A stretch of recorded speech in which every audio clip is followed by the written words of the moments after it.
आज मैं आपको एक ऐसी प्राचीन कहानी सुनाता हूं जो हमें अधर्म पर धर्म की जीत का सबसे बड़ा संदेश देती है। ये कहानी है एक क्रूर हत्यारे राजा की, जिसने अपनी शक्ति के मद में चूर होकर खुद को भगवान घोषित कर दिया था। हजारों साल पहले असुरों का राजा हिरण्यकशिपु राज करता था। वो अपने भाई हिरण्याक्ष की मृत्यु का बदला लेना चाहता था, इसलिए उसने ब्रह्मा जी को प्रसन्न करने के लिए कठोर तपस्या शुरू की। उसकी तपस्या इतनी भयंकर थी कि उसके सिर से आग की लपटें निकलने लगी और देवताओं के सिंहासन डोलने लगे।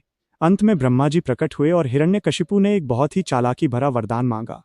उसने कहा, हे प्रभु, मुझे ऐसा वरदान दे कि न मैं किसी मनुष्य द्वारा मारा जाऊं और न किसी पशु द्वारा, न मैं घर के भीतर मरूं और न बाहर, न दिन में मेरी मृत्यु हो और न रात में, न मैं अस्त्र से मरूं और न शस्त्र से, यहां तक कि न मैं धरती पर मरूं और न आकाश में। ब्रह्मा जी ने उसे ये वरदान दे दिया। अब हिरण्यकशिपु को लगा कि उसने मृत्यु को जीत लिया है। वो अजेय हो गया था। उसने आदेश दिया कि पूरे साम्राज्य में अब केवल उसी की पूजा होगी। जो भगवान विष्णु का नाम लेगा उसे मृत्युदंड दिया जाएगा। वह एक क्रूर हत्यारा बन चुका था, जिसने निर्दोषों का खून बहाया और ऋषियों के यज्ञ उजाड़ दिए।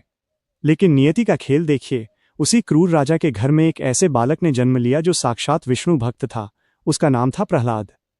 जब प्रहलाद की मां कयाधु गर्भवती थी, तब उन्होंने देवर्षि नारद के आश्रम में शरण ली थी। वहीं गर्भ में ही प्रहलाद ने नारायण की महिमा सुनी और उनके मन में भक्ति का बीज बोया गया। प्रहलाद जब बड़ा हुआ तो उसने अपने पिता को भगवान मानने से साफ इनकार कर दिया।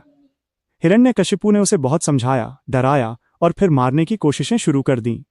उसने अपने ही बेटे को ऊंचे पहाड़ों से नीचे गिरवाया, पर भगवान विष्णु ने उसे अपनी गोद में थाम लिया।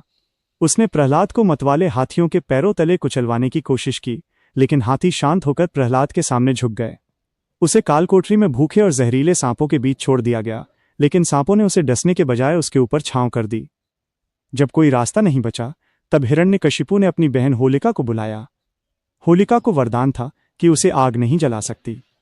वो प्रहलाद को अपनी गोद में लेकर जलती हुई आग के ढेर पर बैठ गई। लेकिन जैसे ही आग धधकी, एक चमत्कार हुआ। प्रहलाद तो नारायण का नाम लेते रहे और सुरक्षित बच गए, जबकि वरदान प्राप्त होलिका उसी आग में जलकर राख हो गई।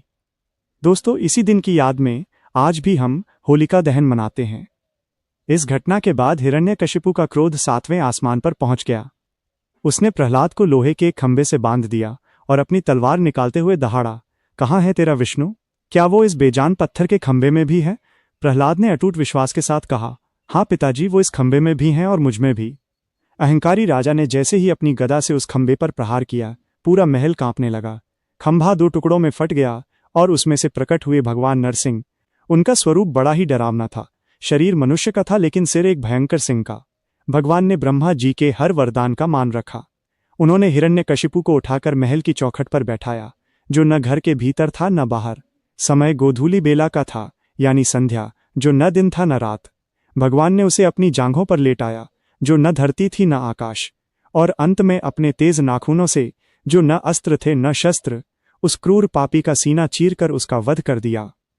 इस तरह अधर्म के उस काले युग का अंत हुआ और भक्त प्रहलाद की जीत हुई। ये कहानी हमें सिखाती है कि बुराई चाहे कितनी भी ताकतवर क्यों न हो, ईश्वर की भक्ति और सत्य की शक्ति के सामने वो कभी टिक नहीं सकती। तो दोस्तों, अगर आपको ये प्राचीन कथा पसंद आई हो तो इसे लाइक करें और कमेंट में जय नरसिंह भगवान जरूर लिखें। ऐसी ही और कहानियों के लिए हमारे चैनल को सब्सक्राइब करें। मिलते हैं अगले वीडियो में।